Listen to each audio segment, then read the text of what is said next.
to the appointment of the nominee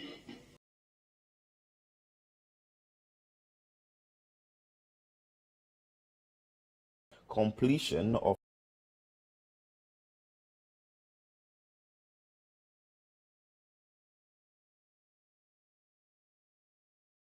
I believe a meeting or a press briefing will be given by the regional minister as to the content of the report and then the way forward for the people of the Fana and the Riabman area.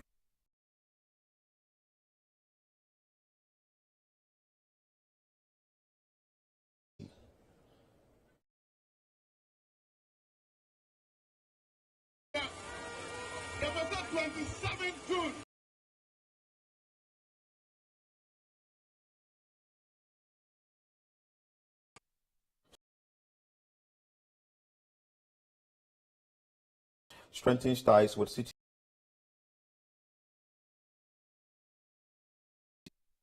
To also come and say that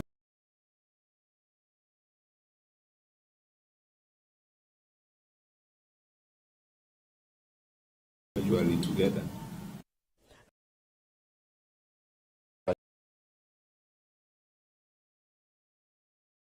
Reveals.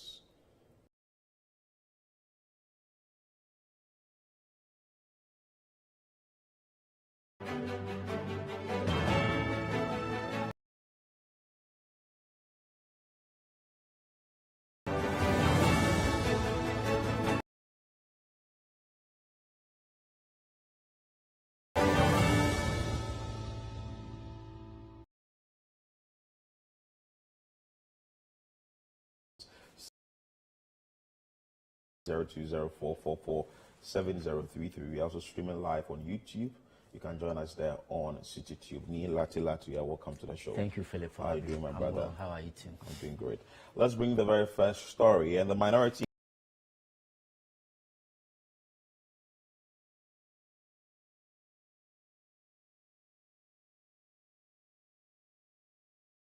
Parliament has urged the Chief Justice, Justice Gertrude Tokonu, to outperform the former Chief Justice, Justice Kwesi Enin-Yeboah. The group says the former Chief Justice has left screaming the minority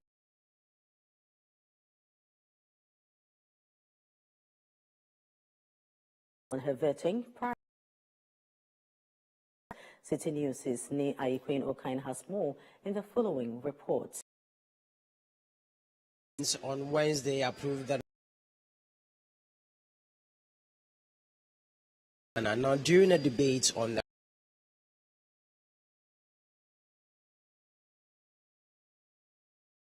Justice to outperform the former Chief Justice, Justice Kwesi Enin-Yeboah, because he has left behind a legacy of miscarriage of justices. Mr. Speaker, but I want to conclude and urge colleagues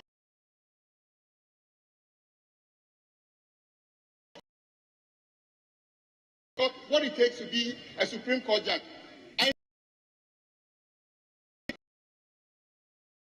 Please.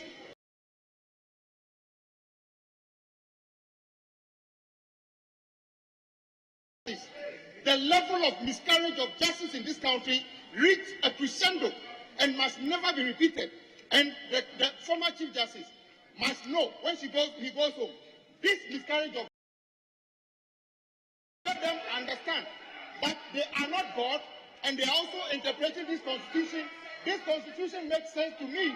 Their rulings must make sense to me. I regret to observe that my colleague, the Honourable Member, the Chief Whip, made an observation that the immediate past Chief Justice has left behind what a miscarriage of justice.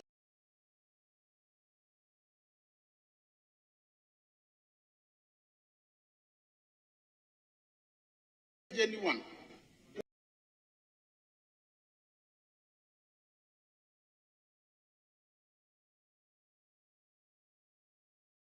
and demonstrate that in his role, in his judgment, he has left all miscarriage of justice of anyone. One way or the other, and particularly in this chamber, we have the protection of the Constitution. The Supreme Court is not above the criticisms of the Parliament of Ghana. Indeed, in civilized jurisdictions and even in Ghana, the Supreme Court or the courts are servants of the legislature. We break the law. That is why we are enjoined not to use when they are interpreting the law. They are supposed to be guided by the words the legislature uses, that members of parliament uses. So nobody should think that freedom of expression is limited only in our bedrooms. In this chamber, we are guaranteed freedom of expression. And that freedom of expression, embedded in it is the potency and ability to critique a judgment.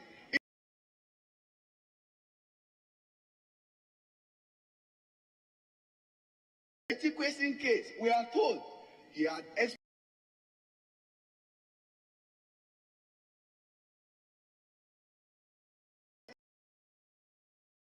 him to have a final declaration of it by way of certificate. We leave it to their judgment. But this is what we are saying, that the Supreme Court of Ghana must be minded by the decisions they take, the environment in which they take those decisions.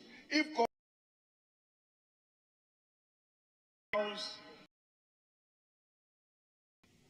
giving prior approval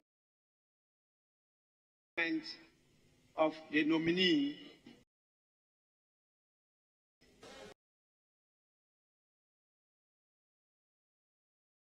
where the majority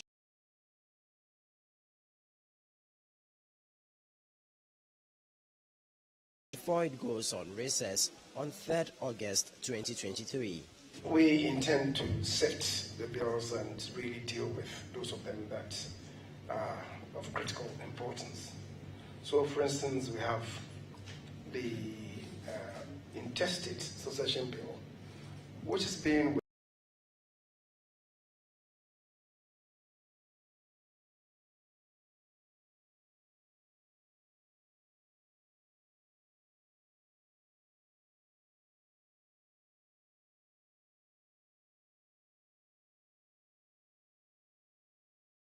over and indicated strongly that he wanted to bring the bill back. It came to Parliament and then got withdrawn for some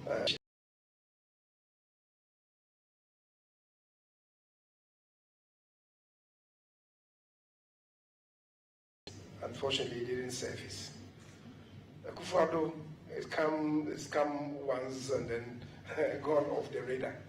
But I think that now a decision has been taken that the intestate succession bill should come to Parliament for its consideration.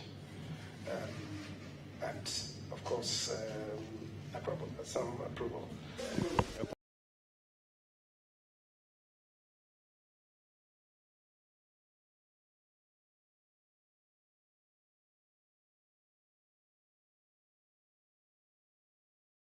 Gertrude Tokono, what I would say is wish her all the best in her endeavors as she's climbed at the higher heights of the judicial ranking to become the Chief Justice. And of course, what the minority is saying, if anything should be done in justice delivery or upholding justice in this country, then so be it. In fact, when President Nana Addo Dankwa Akufo-Addo named her as, Justice following the retirement of, the outgone, the immediate past Chief Justice, Justice Kwesi Enin-Yeboah, you remember that a lot of community actually endorsed her massively. And you could say that because of her achievements in the legal community. And so, be as it may, you realize that the expectations for her actually very huge one, of course, because of the kind of thing.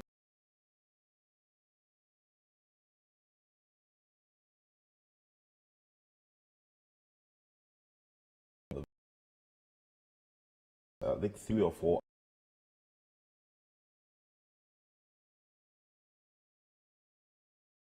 occupies the position of the Chief Justice. And even if you look at the concerns that the minority members of the committee actually raised at the time, you realize that her approval was actually a unanimous one, which should tell you that every member of the committee had given the backing to ensure that she becomes Chief Justice. We are waiting her swearing in, which should be happening in a matter of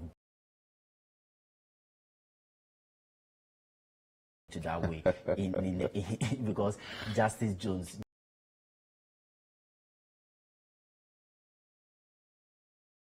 bench is also retired. In fact, he is retired today. Yes. And so we are learning that it is Bafuboni, who is Justice Bafuboni, who will is be acting until the Gertrude Tokonu is actually sworn in. So we wish her well, as you say.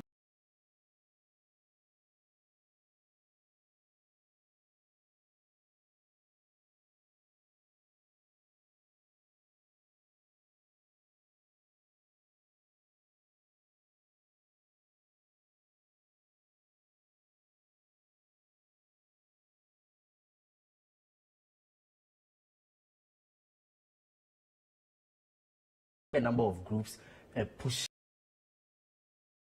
forms the actual the outgone Chief Justice. Are very high for her. Well, when people come into office, they must leave a legacy, and these legacies that they actually leave should be evident in what the kind of things they do. So, for example, you hear that the outgone Chief Justice, Justice Kwesi Enin-Yeboah, is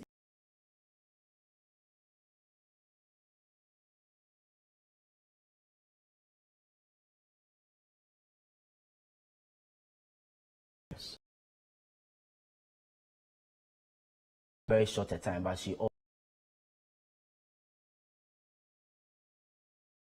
they are able to, some modernization in there. And so that is what they are actually, you may want to say, like what the minority is saying, miscarriage of justice. In fact, if justices are not right in their own according to what they do with regards to rightly so. So just as she is, the Chief Justice gets to be sworn in, and we'll hope to bring you all the action when she's been sworn in here on CTTV and CTFM. Away from that story, let's bring in that story that has made rounds of the former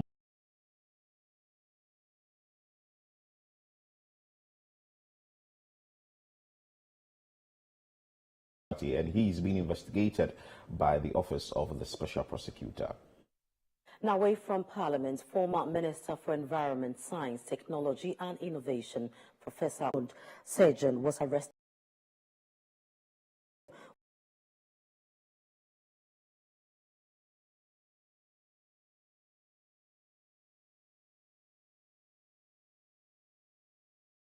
Government appointees and persons linked to the NPP of their involvement in illegal mining.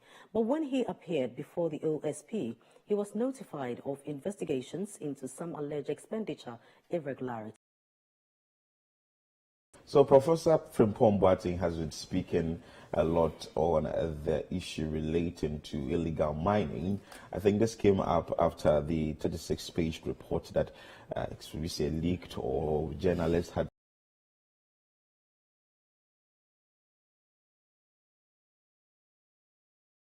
DTV, UTV, and a lot of media houses, but all point up to the fact that the fight against illegal mining didn't go as expected, that we all wanted it to go because the president has said that he's putting his presidency on the line and ensuring that all activities within the mining space are the right.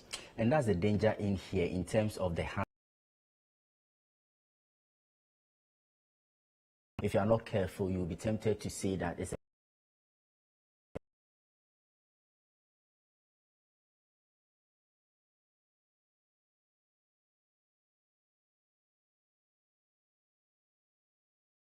a former minister in charge of, environment, science, innovation. Let's be one time, and also you say you are investigating someone. You issued that statement in October. We didn't get to hear about anything the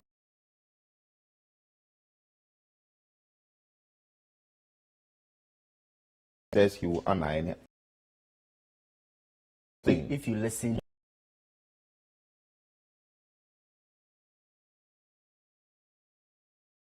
honor the invitation to the office. We didn't get to hear anything about it. The next thing we get to hear is that, quote unquote, he's been arrested, granted bail and order. I think the government should be very, very circumspect in signals as to how it intends to, deal with the menace of, illegal mining. Let's look at the merits of the case. If you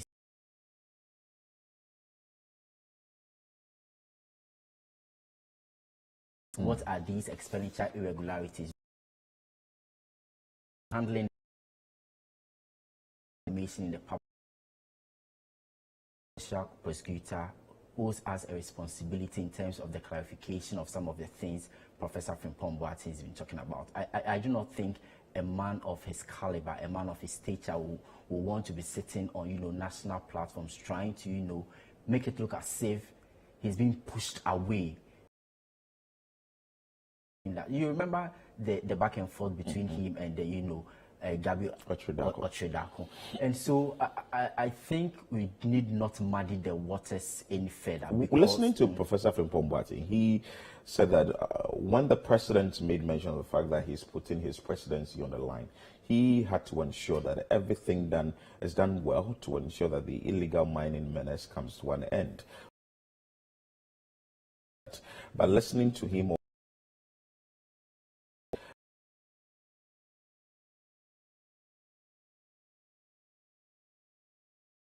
he made mention to the presidency, he didn't see much changes in those spaces, i.e. illegal mining, and that is really worrying the fight against the menace. He was also quizzed whether he thinks that the fight has been done in the illegal mining menace case. For which reason he feels he's been victimized, looking at the kind of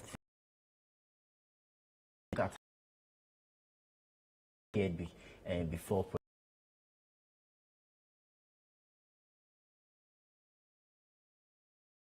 it later turns out that he's under arrest. He asks for which charge. So you think that vis-a-vis what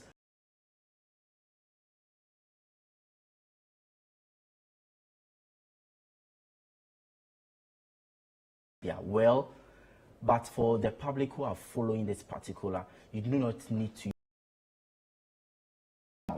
the process, which a lot of people are following, are actually following because of their interest in expecting that the office of the special prosecutor will clarify. When Professor Frimpong Boateng appeared before, what were the questions? What answers did he provide? Under what circumstances did you say he was arrested? What are the charges for which reason he's been arrested? Let us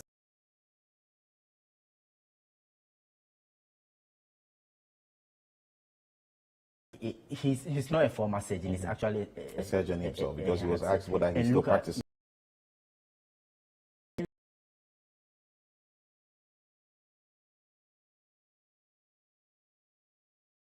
Expectations were huge for it owes us a responsibility to clarify the issue, same as the office of the special prosecutor, because it looks as if he's the only one, just speaking with little explanations from the authorities. Rightly so. It looks like his government's works against that of Professor Frimpong Boateng, but we are hoping to hear from the OSP away from this issue. Let's bring you the reports that the committee has to after conducting investigation into the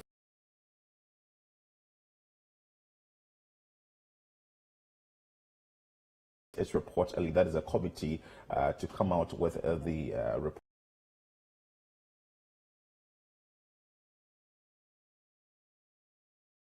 Investigations into the Fana incident where some school children drowned is expected to complete its final work this week. Ahead of the release of the report, some community members whose houses have been destroyed by the tidal waves along the estuary are hoping that a report will roll out a roadmap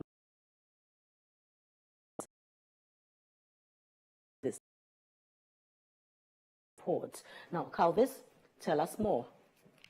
The committee tasked to investigate the Fana incident, where 9 out of 12 children drowned, is set to release this report this week.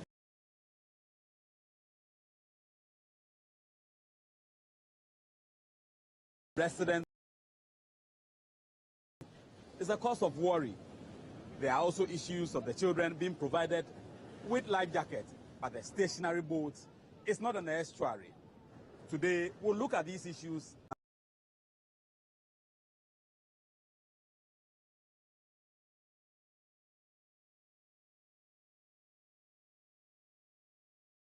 Taking it upon themselves to be crossing the estuary with their.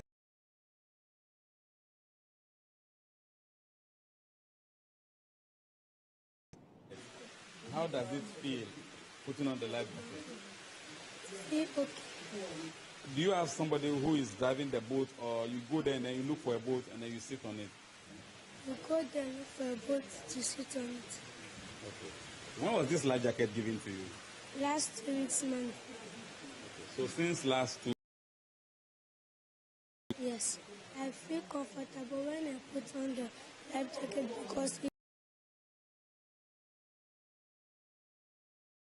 So there's no boat that is always there to use you to cross with you? no.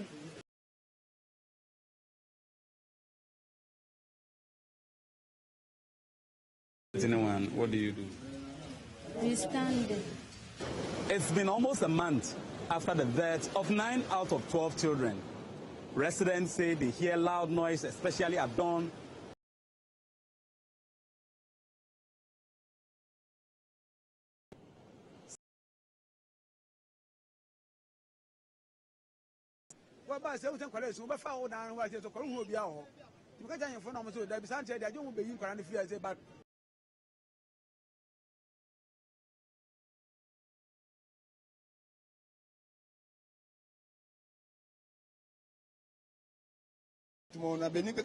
School be not shock and if you are not near to someone bigger being insured. Effect more Momomi.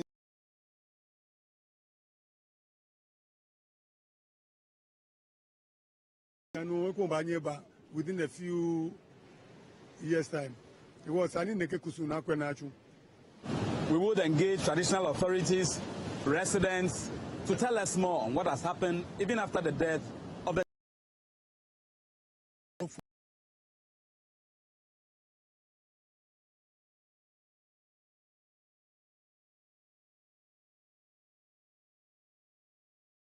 I'm a follower, at least. About you. Jenny going back boy. See, maintain fake a take about fair. About Wanuko no go Kajako. The community that is next to Yaboman, where these children drowned, the sea was not at this level. But it is a different story today.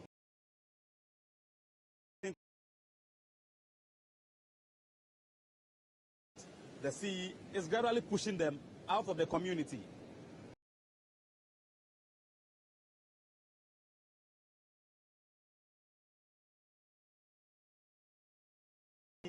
They need a sea.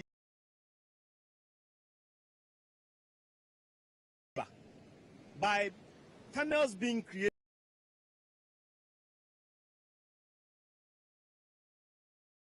Also, you can see we have the islands. Then we can also create bridges.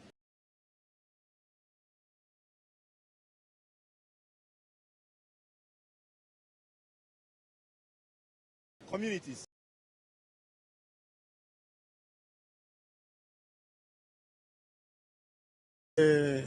Australia can be any.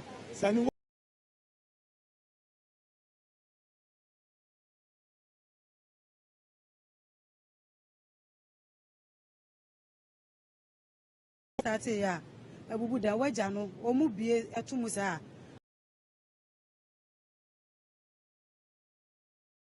ya esu oto so for modern pa na ubefiri akwakodu nsu na no kra na mutre kakra no wa bre na na tira kire wa wo be bre kakra ansa na waduru nso nanso ye dan wa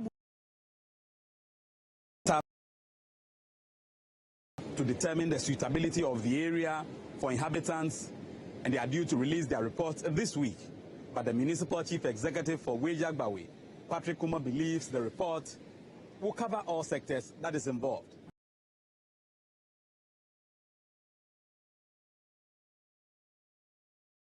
I received today, they are supposed to wrap up by Monday next week. Then, of course, latest by Wednesday, I believe a meeting or a press briefing will be given by the regional minister as to the content of the report. Director for Action Aid believes there is a need for a national dialogue on issues relating to island communities and education. We have to have a national dialogue and fix this immediately. We need to ensure that we reinforce education budget. Ensure that we provide infrastructure, resilient infrastructure.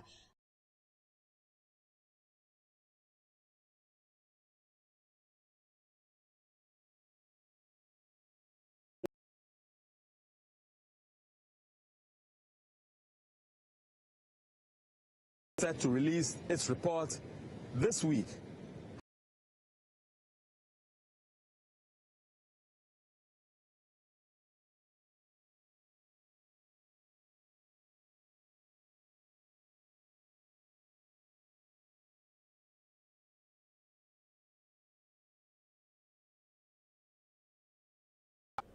So the committee will come out with their report soon, hoping that in that report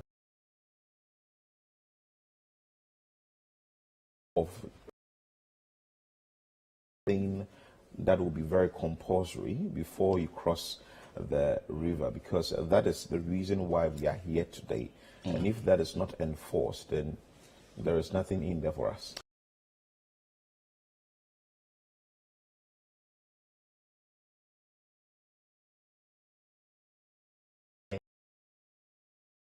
And people have to depend heavily on, water transportation. They are left with no other option but to use, canoes and also travel on lakes and rivers. And so that should be a core component of, the recommendation. I do not expect, the report should at least tell us or identify the challenges, but heavy on it should be the fact that recommendations that are actually proposed. I think safety. Safety issues, because, this is how they go about their normal socio-economic activities. They rely heavily on, water transportation. And usually the issue is either the boat is overloaded or the canoe hits a tree stump and then it capsizes and then people lose their lives. These things are unavoidable in terms of, traveling on the sea. But if they have life jackets, we can avoid the number of lives can be saved, the casualties. And so this is how I think this particular issue should be approached. So we are expecting the MCE, who has actually given the strongest indications that they are going to bring out the report and then implementation will continue. We do not want to see it to be the usual, lip service. The report is issued, nothing is done. It's just on the shelves, it gathers dust. It's on the shelf, it gathers that, and then we are back to business as usual. We can only hope. We do not want to, throw our hands in despair and say that, nothing is going to change. But proper leadership and also enforcement of the relevant laws and, regulations will bring an end to some of these things. If not an end, a reduction.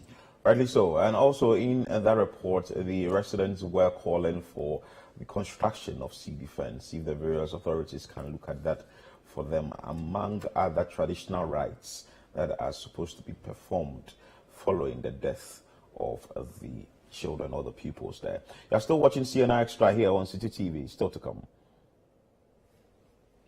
Charles Opoku emerges victorious in MPP's internal election for Asin North constituency.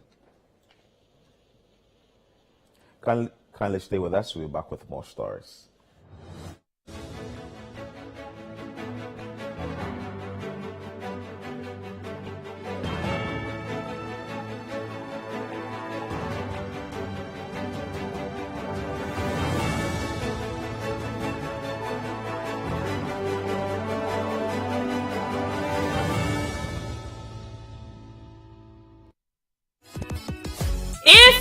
whiz kid that collects straight A's in your sleep, a brainy brains that aces quizzes without even trying, or a clever clogs that knows just about everything, then there's one more battle you have to win. The Literacy Challenge. The nationwide search for the best junior high student is on. Think it could be you going home with 10,000 Ghana cedis and a glitzy trophy? Then, in not less than 600 words, write a story that ends with the following statement. The happiest people do not have the best of everything, they make the best of everything they have. Stories should be written in your own handwriting with the deadline of Saturday, the 15th of July 2023 in mind. Submissions must include an endorsement by a parent or guardian and their full contact details. And once you're done, shoot off your entries to the front desk of City TV or City FM. Or you can send entries to PO Box GP 14123 Accra Central. For more inquiries, call 0558 973 973. The Literacy Challenge 2023 is powered by City TV, supported by City FM, and is sponsored by the Ghana National Gas Company and Ribby Crunchy Biscuits by M4 Foods.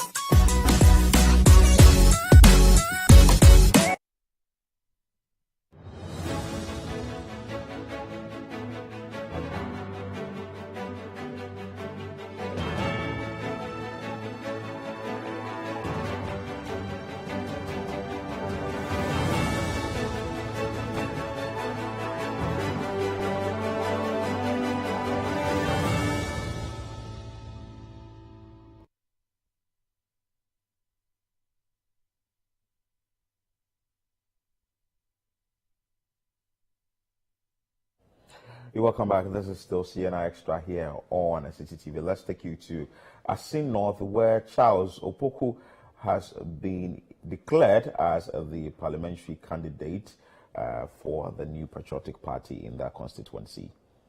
Charles Opoku has won the New Patriotic Party's internal election in the Asin North constituency. He won with 397 votes, defeating Frederick Amwache, who got 136 votes. Now, Opoku was confident of victory before the election, which was held on June 6, 2023. He said that the good works he had undertaken in the constituency would help him win the primary. Central Regional Correspondent Calvis Tete again brings us this report. Calvis. The much-awaited elections at the Asin North constituency by the New Patriotic Party to elect a candidate is underway. Earlier, two candidates, Charles Opoku and Frederick Biache, picked nomination forms to contest. We will speak to political heads in the region and the constituency to find out how things are going. General Secretary of the New Patriotic Party, Justin Kudia Frimpong, says the party did not impose the candidates on residents of Asin North. He believes he went through the mail and won the election. Going ahead in the 27 June elections, he believes the candidate will win. It's the MPP that has won, and we have a bigger task ahead of us to make sure that come June 27, we reclaim our seat. That is our ultimate goal, and that is the aim of everyone who is here. So we are done with the primaries. We are going ahead to start our campaign today. As a party, the National Party did not impose a candidate on them. We allowed the party in Asin North to choose the person they want to contest for the primaries. And they have done that. And you can see the excitement in this room, even those who lost and those who won. Everybody is happy. Supporters of Charles Opoku believe he has what it takes to lead the constituency in the 2024 elections. They are hoping that he will snatch the only seat to represent the constituency ahead of the June 27 by-elections. He has worked for a very long time. He has been with the people. Even those around, those in town were all claiming that they want Charles Opoku. So we knew he was going to win. But because it is election, we have to wait for what the delegates will say. Charles will pull a surprise. Sinoff is having a candidate who is credible, who cares for the people of Asin, and who is ready to work to better the condition of the people of Asin. Parliamentary candidate-elect for Asin North of the New Patriotic Party, Charles Opoku, is hopeful of snatching the seat from Asin North parliamentary candidate, James Gachikwesi.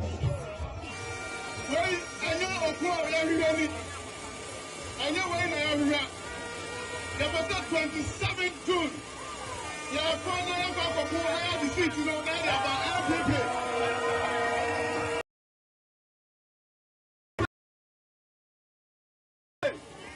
Manta Zebra, and a mama, and to be a sofa, sometime in the floor.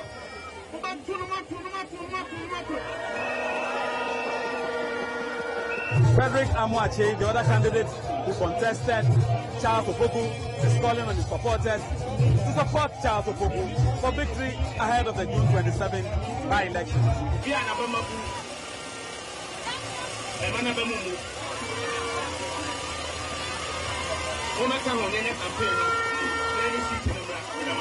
All is set for the big event slated for June 27 between Charles Opoku of the New Patriotic Party and James Gachikwesi of the National Democratic Congress.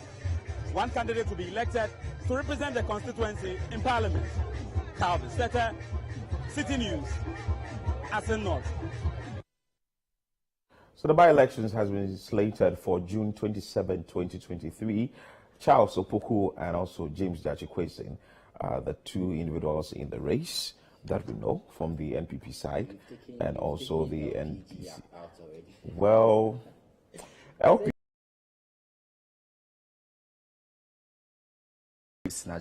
but looking at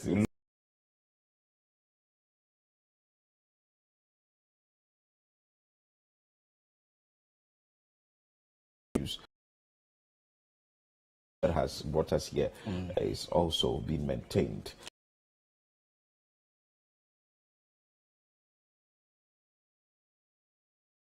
Of ensuring that he wins the seat to ensure that the NPP actually get a slim majority in Parliament. But if James Gachikwesi is able to retain the seat, then it means that we still have a. He spoke yesterday. James also spoke yesterday.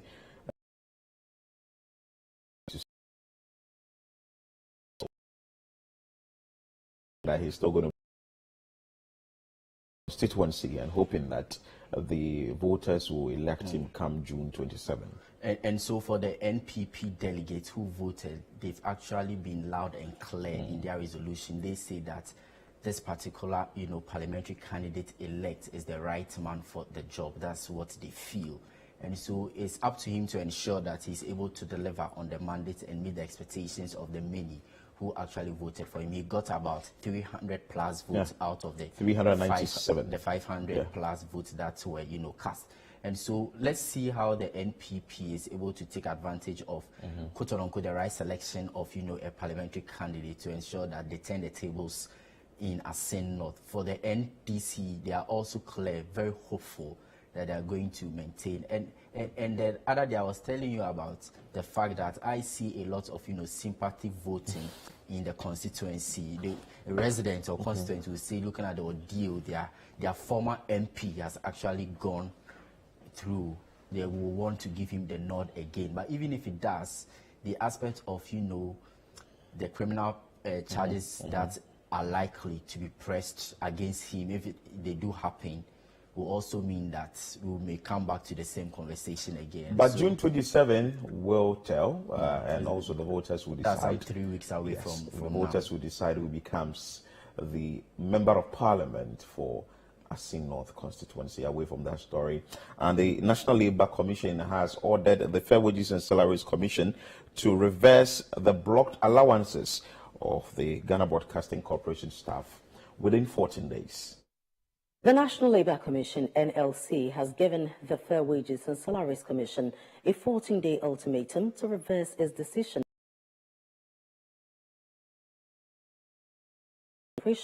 and restore all the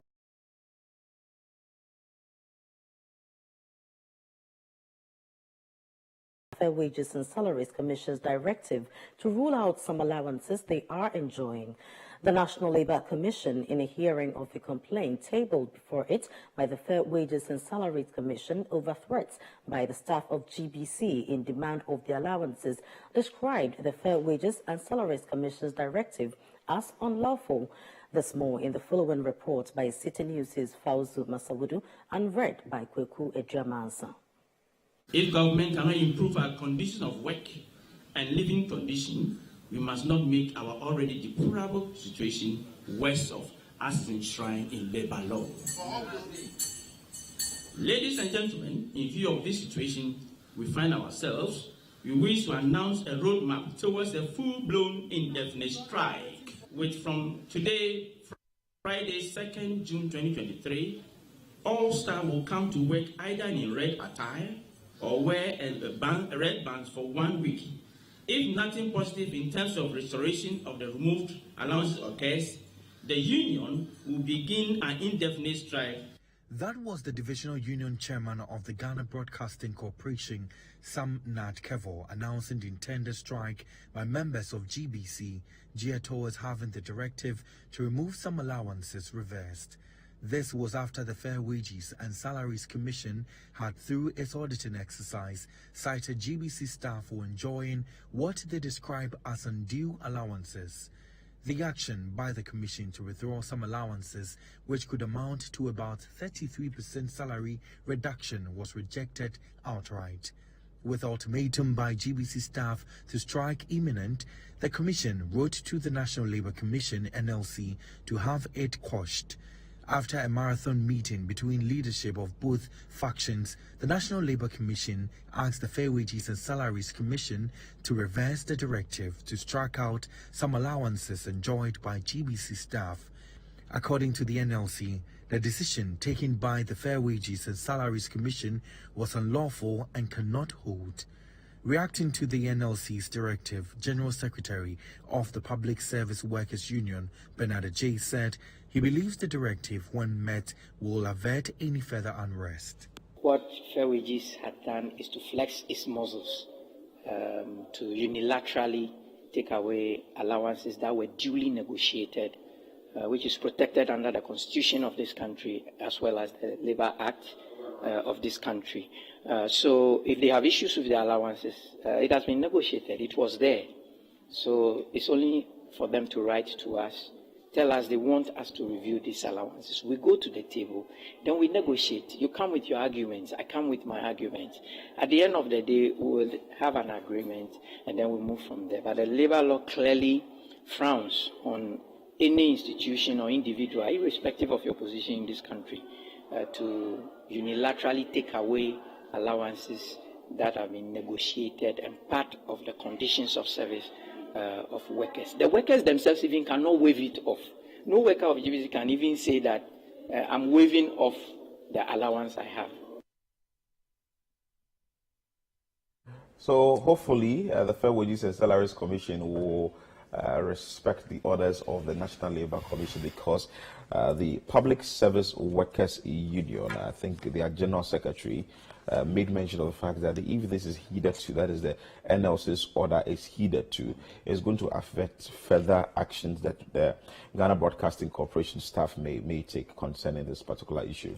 Well, the NLC, which happens to be like the court in the labor space, is actually giving the directive, and it says in 14 days. Yes. So we are expecting that in 2 weeks, a fortnight from now, we should see a restoration of, these allowances that were initially blocked.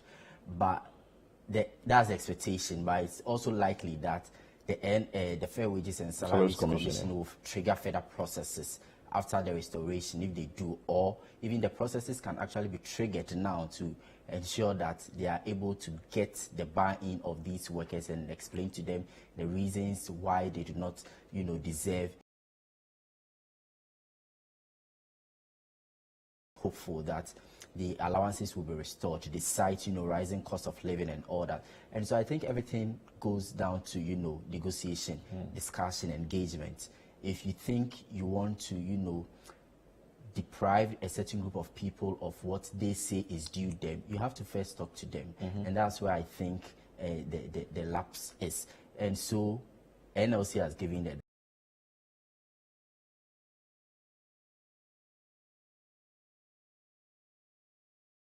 It's clad in a lot of things and all that. So we just want to wait and see what happens in within the 14 days. Within the 14 days, till then we see the next leg of the conversation. Rightly so. And let's move away from this story. And the Inspector General of Police, IGP Dr. George Ekufu-Dampare, has strengthened ties with City FM, City TV in pursuit of national security goals. The Inspector General of Police, Dr. George Ekufu-Dampare, on Wednesday paid a visit to the management team at City FM and City TV as part of efforts to strengthen the relationship between the security service and the media house for the betterment of the nation. Now, during the meeting, both parties engaged in fruitful discussions on how to enhance collaboration to achieve optimal performance.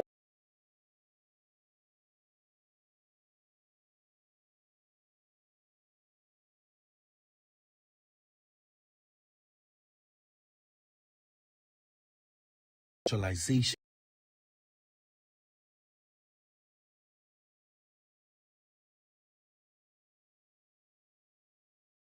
To the media and the public, this communication model raised concerns as pointed out by the General Manager of City FM and City TV, Bernard Avle.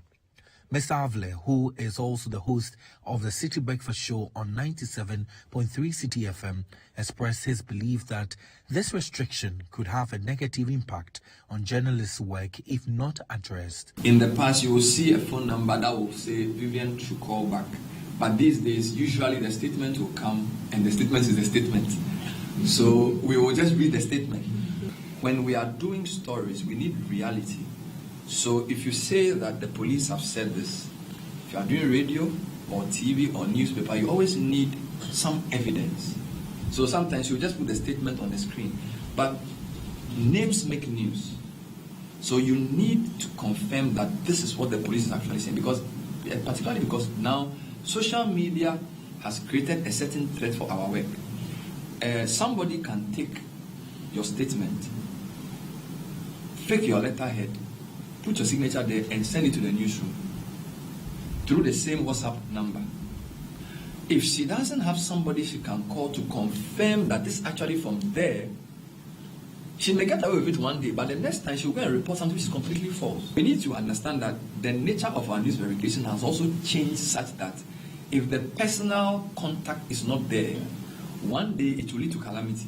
Corroborating these concerns, the news editor for City FM and City TV, Vivian Kailoko, passionately appealed for a review of the communication model. 2 weeks ago, there was a rail track incident where the taxi smashed by a train. The person ran away, all that. There was no police, the police to speak to on an issue that, is of interest to. And there have been several cases where you reach out to the people, from the PR department, they're like, what's going on, you don't have to wait for a statement and all that. And it's a huge problem. So I know it's a strategy that you have, and I'm sure you touched on it, but we would beg of you to review that strategy and let us have more access to you. I mean, I like the issue on the liaison thing. Maybe through that you may relax your that strategy. In response to these concerns, the Inspector General of Police, Dr. George Ekufu-Dampare, acknowledged the strategic nature of the centralized communication channel in building a strong front. If we are able to look at all the concerns you are raising and factor that into it, which of course we've done to some extent, that is why this issue of liaison officer thing, we came here and say that give us a liaison officer so that if something is going on, and even if we don't want to just come and the normal instances of every second wanting to be on air, we call police and the person don't have the full fast, yes, because he has been called by a radio station, has to say something. All these things we think work against our quest to becoming the best institution in the country and a reference point for the world, because at the end of the day, if you don't have all what it takes to speak to an issue, why are you doing that? And if at the end of the day you also go to the public and tell them that we are not ready yet, it creates a whole lot of doubt and everything. So We want to balance it in a way that at the end of the day, moving from the existing structures to the new dawn, we will not leave anything that will create a situation that will harm the quest of maintaining security, law and order in the country. However, he indicated that a review of the policy might be necessary as the service aims to deepen collaboration with the public. Expressing unwavering support for the IGP and his goals, the Managing Director of City FM and City TV, Samuel Atamensa, pledged the media house's commitment to close collaboration with the police service in order to ensure the safety and well-being of the nation. Excellence is not perfection. And everything shows that we are running an excellent institution. There may be bad nuts. I mean, they brought it from home. They didn't pick it from the police. There's not much you can do. But it's coming a time when the good things will overpower the bad things, so that we'll have what you have always desired the police service to be. As for us, we give you our commitment 200% that we are following everything you do, and we support your mission, and you can count on us at all times. After the productive discussions, the leadership of the Ghana Police Service, led by the IGP, went on a tour of City TV's state-of-the-art facility located in Tesano.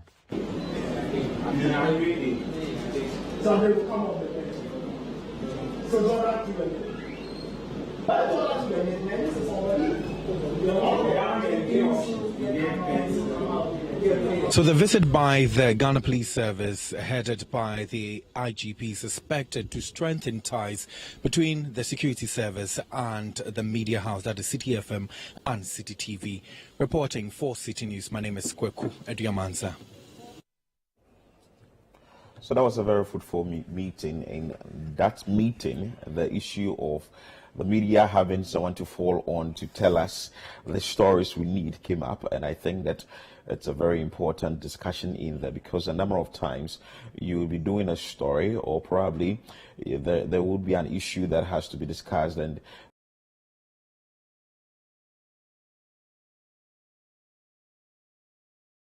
you need someone to speak to the issue, but that is not happening. But the IGP has made mention of getting some liaison officers that will be, well, liaising with the media houses. And also he spoke about if someone doesn't have what it takes to speak on an issue, why would a person speak on it?